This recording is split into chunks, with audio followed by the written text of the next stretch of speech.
to understand how we can better feed cows, it is key to having a basic understanding of how the rumen actually works. So I've drawn up a rough rumen. You can see that the cow's gut consists of 4 main compartments, with the rumen being the largest compartment. It feeds directly into the reticulum. So the reticulum is actually still part of the same chamber as the rumen, but performs slightly specialised role. The reticulum feeds into the omasum, which then feeds through to the abomasum. Now the abomasum is like a true stomach. It's like the stomach of a human or the stomach of a monogastric. It's where there are digestive juices and acids secreted, and it's the true site for digestion. What we're more concerned about today is the role that the rumen plays and the fermentation that occurs in here. So if we have a look at the rumen, it's got a liquid phase down the bottom and a gas phase sitting up above, and there's a fibre raft that sits along the top of that liquid phase, floats on the liquid if you like. Now this fibre raft plays a couple of key roles. One is that food from the mouth tends to get trapped here, and from there the bacteria can jump on it and fermentation can properly begin. The second thing, the fibre actually helps scratch the wall of the rumen, and the rumen will contract. Now you see that the rumen's sort of split into sacs, and these sacs are divided by what they call pillars, and it's the shortening of these pillars that actually cause contractions. So contractions generally start from the bottom left here and move upwards that way. So if we have a look at a bolus of food, which is a chewed up ball of food, will come from the mouth and come down and gets lodged in the fibre raft here. When the rumen contracts, it will actually lift this liquid phase. There's less space here, so the liquid all moves up, and effectively that bolus is dunked into the liquid part of the rumen. The liquid is actually where most of the microbes within the rumen lives. A few will live along the walls and sit in the fibre, but the majority of the microflora are here within the liquid phase. So this will include bacteria, protozoa, fungi.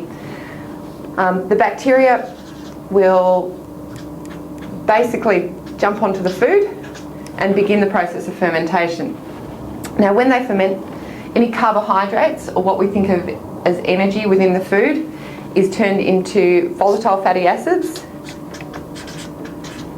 which are actually metabolizable energy for the cow. These are absorbed through the rumen wall primarily. They will also reshuffle protein and break it down into amino acids, and ammonia. Ammonia can also be absorbed through the rumen wall here. The amino acids are basically used for their own growth and their reproduction. They reshuffle them into sequences that they need, and they themselves will reproduce and grow.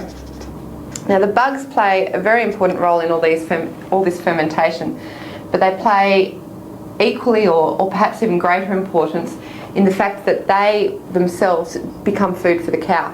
So when the rumen contracts and this liquid phase lifts up, not only is the food bolus dunked, but a lot of liquid will actually escape through to the reticulum.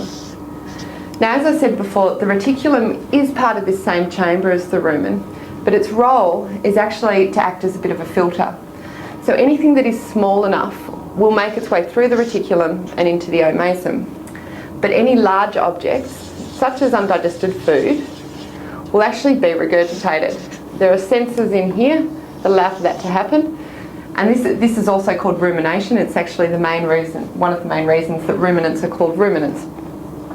As I said, anything small enough, including microbes, will get washed through into the omasum. Now the omasum wall, the internal wall of the omasum, consists of what they call leaves or flaps.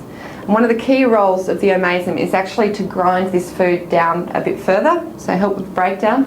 It's also a big site for water absorption, so a lot of the liquid is then removed from the omasum, absorbed into the cow's system, and finally we get the passing into the abomasum, which is where the acids will be secreted and is the site for true digestion.